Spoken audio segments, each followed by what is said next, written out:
Hello दोस्तों, नमस्ते। मेरा नाम रविकांत भारती है। दोस्तों, जो लोग कहते हैं आमतौर पे कि मुसलमान राजाओं ने हिंदू मंदिर तोड़ा इसलिए ताकि हिंदुओं के भावनाओं को आहत किया जाए, यह बात सरासर बेईमानी है। जी हाँ, आज मैं आप लोगों के बीच जो पुष्पेंद्र कुलश्रेष्ठ और नफरती चिंटुओं द्वारा फैलाया हुआ समाज में ऐसा झूठ है, जिस झूठ को वे लोग प्रचारित करते रहे हैं, तो सबसे पहले जो झूठ फैलाया जाता है, यह झूठ क्या है कि मोहम्मद गजनवी एक आया था बंदा, और वो हिंदुओं के भावनाओं को आहत करने के लिए, हिंदुओं को नीचा दिखाने के लिए, हिंदुओं को अपमान करने के लिए वो सोमनाथ मंदिर पे आया और सोमनाथ मंदिर पे आके वो सोमनाथ मंदिर को लूट ले गया। तो आप सभी को बता दूं कि बात तो सही है कि मोहम्मद गजनवी जो है ये सोमनाथ मंदिर को लूटा था, लेकिन लूटने का कारण ये नहीं था कि वह हिंदू भावना को अपमान करे। मंदिर लूटने का कारण ये था कि जो मंदिर की दीवारें थी वो सोने की बनी हुई थी और लगभग 151 करोड़, आज के दिन में 151 करोड़ से भी ज्यादा का वहां सोना था। और उसी सोने के लालच में अफगान के गजना शहर से गजनवी चला और सोमनाथ मंदिर में लूटपाट की। आप लोगों को एक बात और बता दें कि जब मोहम्मद गजनवी भारत आना चाहता था सोमनाथ मंदिर को तोड़ने के लिए, उसका लूट करने के लिए, सोने को लूट करने के लिए, तो मुल्तान में एक राजा था और वो राजा मुल्तान का हिंदू नहीं था, वह मुल्तान का राजा एक मुसलमान था। और जिस मुसलमान का क्या नाम था पता है? अब्दुल फत दाऊद। मोहम्मद गजनवी ने मुल्तान के इस राजा से कहा कि हमें रास्ता चाहिए भारत जाने के लिए और हम सोमनाथ मंदिर को लूटना पाटना चाहते हैं और लूटने के बाद उसमें से कुछ धन तुमको भी देंगे। तो ये देखिए कि अब्दुल फत दाऊद भी तो मुसलमान था। वो कहता हाँ भाई चलो, मुसलमान भाई चलो, हम लोग दोनों हिंदुओं को अपमान करते हैं, उनके मंदिरों को तोड़ते हैं। लेकिन हुआ क्या कि अब्दुल फत दाऊद ने मना कर दिया कि मैं मुल्तान से रास्ता मैं दूंगा ही नहीं, तुम कैसे जाओगे? ये मंदिर तोड़ना गलत है, किसी भी व्यक्ति की धार्मिक आस्था पे आहत नहीं पहुंचाना चाहिए। मोहम्मद गजनवी उसको समझाने का प्रयास किया कि ये संपत्ति की लूट है, तुमको भी संपत्ति मिलेगा, लेकिन अब्दुल फत दाऊद ने मना कर दिया एक सिरे से। और मना करने का क्या कारण हुआ? मना करने का रिजल्ट ये हुआ कि मोहम्मद गजनवी मुल्तान पे हमला कर दिया और मुल्तान पे हमला करके अब्दुल फत दाऊद से मोहम्मद गजनवी का क्या होने लगा? लड़ाई होने लगा। ये बात कहते हुए हंसी आती है अंधभक्तों को कि दो मुसलमान लड़ रहे हैं, और किस लिए लड़ रहे हैं? सोमनाथ मंदिर जो तोड़ने का वो प्लान कर रहा था, उसके लिए एक मुसलमान ही रास्ता नहीं दे रहा था। लड़ाई हुई। लड़ाई का परिणाम क्या हुआ पता है आपको? गजनवी जो है वहां पे मुल्तान में एक जामा मस्जिद था, उस जामा मस्जिद को शहीद कर दिया।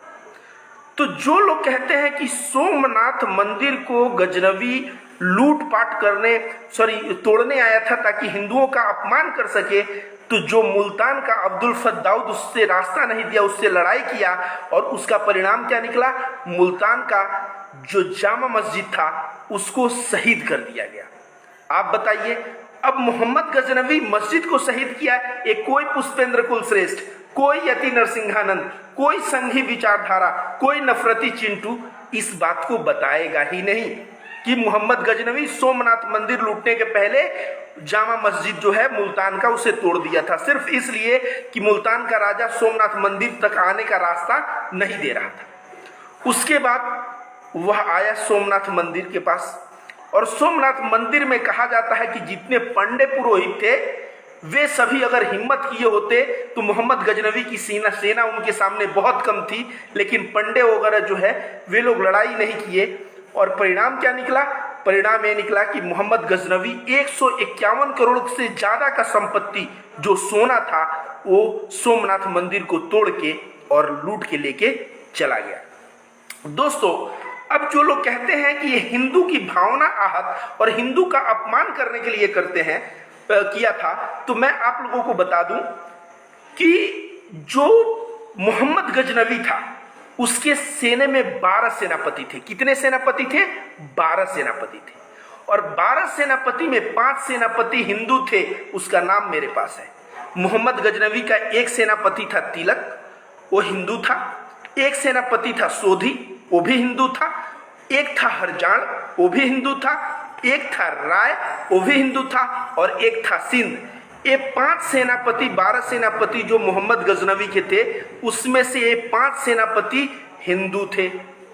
अब मैं आप लोगों से पूछना चाहता हूं कि मोहम्मद गजनवी जब अफगानिस्तान से चला तो अफगानिस्तान तक आप जानेंगे कि हिंदुओं का उस वक्त प्रभाव था। जब उसके पहले तो अफगानिस्तान से लेके और जब सोमनाथ मंदिर आ रहा था ना, रास्ते में 1000 से ज्यादा मंदिरें पड़ी होंगी।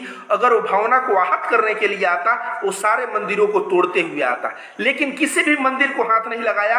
बल्कि मुल्तान का अब्दुल फलदाउत राजा रास्ता देने से मना कर दिया, तो जामा मस्जिद को लड़ाई में शहीद कर दिया। और जामा मस्जिद को शहीद करने के बाद जो है वो सोमनाथ तक पहुंचा। और सोमनाथ तक पहुंचने के बाद वो 151 करोड़ की लागत का जो सोना था, उसको मोहम्मद गजनवी लूट के लेके चला गया। तो आप ही से मैं सवाल करना चाहूंगा कि ये मोहम्मद गजनवी ने जो हमला किया, जो लूटा, ये धर्म के अपमान करने के लिए लूटा या धन के लिए लूटा? ये धर्म के लिए नहीं, ये वेल्थ, संपत्ति, धन के लिए ये लूटा। और सारे राजा संपत्ति और सत्ता की ही लड़ाई लड़ते थे, कोई धर्म की लड़ाई लड़ता नहीं था। आप लोगों को एक चीज और बता दूं कि मोहम्मद गजनवी जब मर गया तो उसका एक उत्तराधिकारी हुआ। उस उत्तराधिकारी का नाम क्या था? मसूद। और मसूद जो मध्य एशिया में एक मस्जिद था बहुत बड़ा, मध्य एशिया में।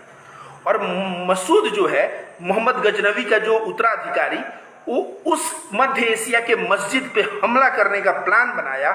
और हमला किया इसलिए किया ताकि संपत्ति को लूटा जा सके।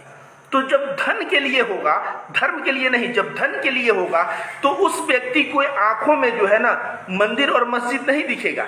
जिस तरह से सोमनाथ मंदिर में संपत्ति दिखा, उसी तरह से मध्य एशिया में मस्जिद में संपत्ति दिखा। तो सोमनाथ मंदिर भी संपत्ति के लिए टूटा, मध्य एशिया भी, मध्य एशिया का जो बड़ा सा मस्जिद था वो भी संपत्ति के लिए टूटा और मतलब शहीद हुआ। और जामा मस्जिद ये केवल रास्ते के झगड़े में कि हमको सोमनाथ जाने का रास्ता चाहिए, और मुल्तान का जो अब्दुल फद्दाउद थे वो बोले मैं सोमनाथ मंदिर तोड़ने के लिए तुमको रास्ता नहीं दूंगा। उस रास्ते की लड़ाई में एक जो है मुल्तान का जामा मस्जिद शहीद हो गया। आप लोगों को और बता दें कि जो हिंदू जितने भी देखिए यहाँ मुगल शासन किए, उसके पहले भी मुसलमान, इब्राहिम लोदी कौन था? मुसलमान था, उसी से बाबर लड़ा और मुगल शासन आया। तो जब दिल्ली सल्तनत हुआ और जब मुसलमानों का भारत में राज हुआ, तो आप लोगों को मैं एक चीज बता दूं कि बहुत सारे मुसलमान राजा, या 100%, जिस देश में 80% हिंदू हों, वहां पे हिंदुओं के भावनाओं को आहत करके कोई राज नहीं कर सकता। इसलिए सारे के सारे राजा वहां के जनता के सेंटीमेंट को खुश रखना चाहते थे, और उसके लिए वे लोग मंदिरों को दान दिया करते थे। अब मुसलमान राजा जो जमीन काफी अलॉट किए हैं, पैसा काफी मात्रा में दान दिए हैं, और किसको? हिंदू मंदिर को और साथ साथ मस्जिद को भी।